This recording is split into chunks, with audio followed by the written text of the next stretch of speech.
We're living in a digital age. We're at an interesting time in history where we've got access to more information. We have these magical touch interfaces. We can access this information rapidly. Which is on one hand a fantastic thing. And on the other hand, it is emotionally draining. People feel today stretched too thin. Exposure actually increases our level of anxiety and makes us nervous. I can't turn it off. I definitely feel information overload.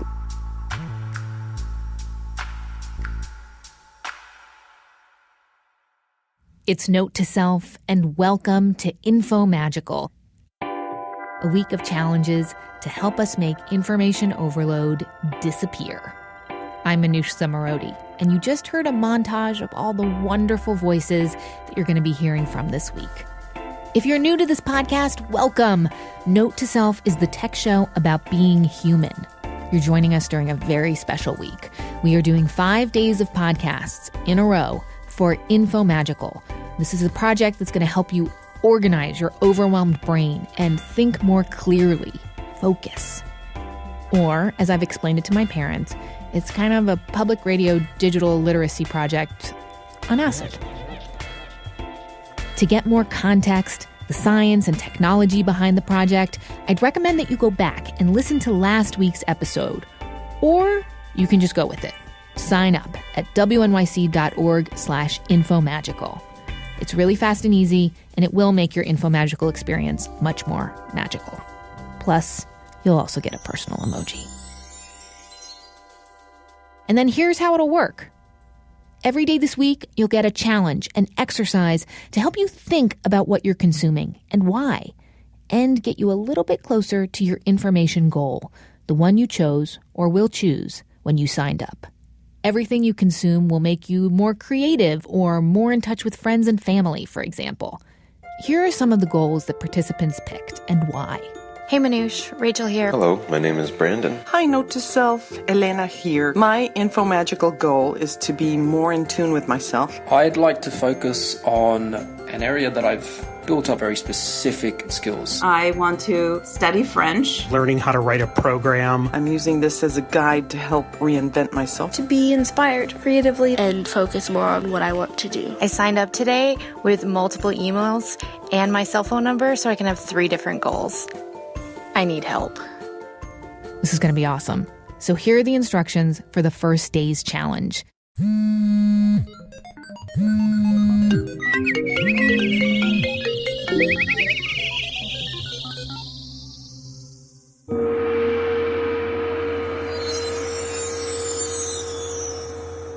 Today, we are focusing on, well, our ability to focus. Remember what that feels like? No? This exercise will remind you. All day long, you will be single-tasking. Sure, you've heard of multitasking, and maybe you already know that multitasking is actually a myth, that humans are incapable of doing multiple things at the same time. What we really do is we just switch from one thing to another very quickly. And every time we switch tasks, we pay a price. Here's neuroscientist Dr. Daniel Levitin. Every time you shift your attention from one thing to another, the brain has to engage a neurochemical switch that uses up nutrients in the brain to accomplish that. So if you're attempting to multitask, doing 4 or 5 things at once, you're not actually doing 4 or 5 things at once because the brain doesn't work that way. Instead, you're rapidly shifting from one thing to the next, depleting neural resources as you go. So switch. You're using glucose. Exactly right. And we have a limited supply of that stuff. The other interesting thing is decision... Wait, can I just ask, is that why I want candy when I'm working really hard on my computer? Yes, it is. Oh my God, for real? Okay, so rapidly switching tasks, it depletes our brain. It makes it tough for us to think straight, and it makes some of us want to eat candy. Professor of Informatics Gloria Mark, who we heard from briefly in our thesis episode last week, says that this rapid switching isn't a new affliction, but it is an intensifying one. It was about 10 years ago, we found that people shifted their attention between online and offline activities about every 3 minutes on average. These are information workers. But now we're looking at more recent data, and we're finding that people are shifting roughly about every 45 seconds when they work online. And in general, there's this continual shifting of attention throughout the day.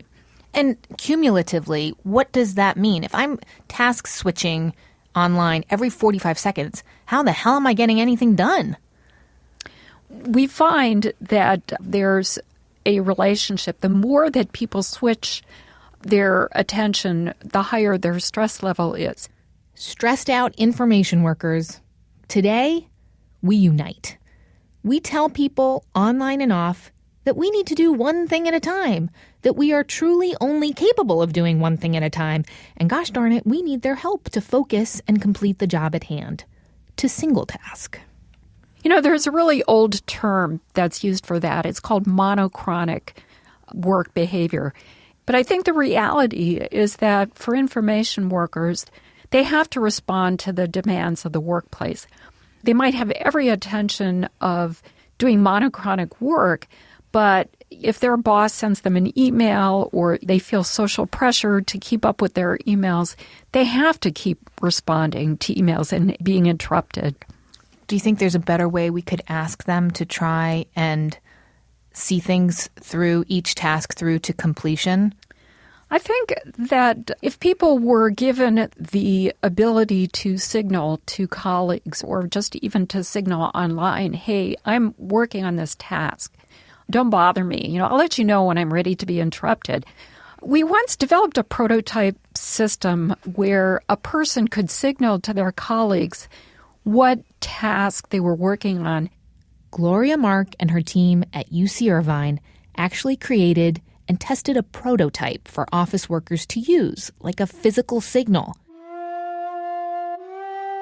It was a miniature Japanese garden, a desktop version, actually, and depending on how you arranged the rocks, colleagues would know what you were up to. So people could actually place rocks in different portions of this miniature garden that would signal to their colleagues what they were working on at the moment.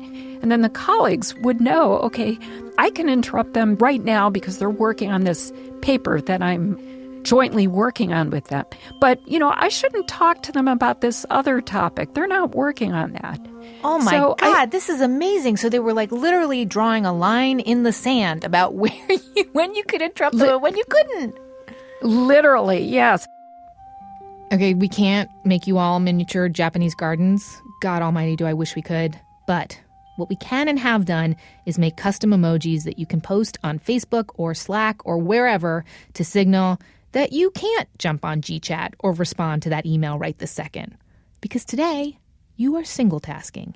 You are getting Infomagical. Oh, and you know who else should be told not to interrupt you today? Yourself. Gloria Mark has a term for this. She calls it the pattern of self-interruption. And it actually might be the most helpful thing you learned today. It was for me.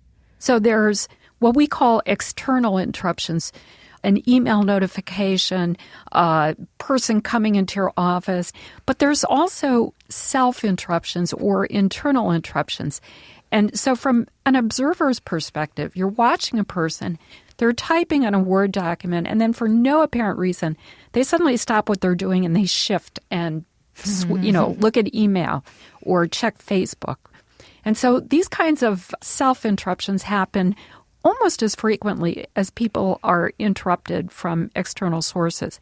So we find that when external interruptions are pretty high, in any particular hour, and then if the next hour, if the level of external interruptions wane, then people self-interrupt.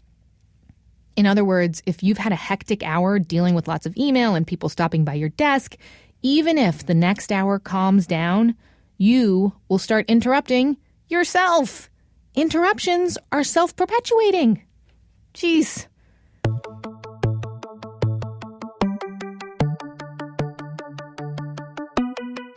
Okay, so single task today, friends. Take in information with your goal in mind. See if you can get just a few steps closer to putting that information to work for you. And maybe you'll feel a little bit of magic, however you define it.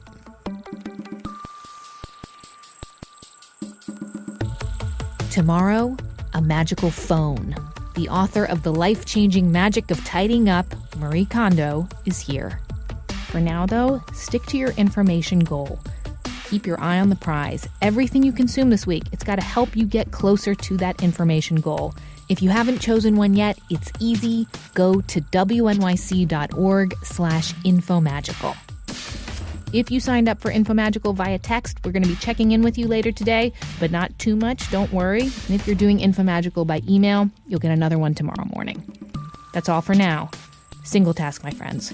Turn this off and decide what you are doing next, and then do it until it is done. I am going to drink a cup of coffee, and that's it. Until the next thing. The whole Note to Self team wishes you a magical day.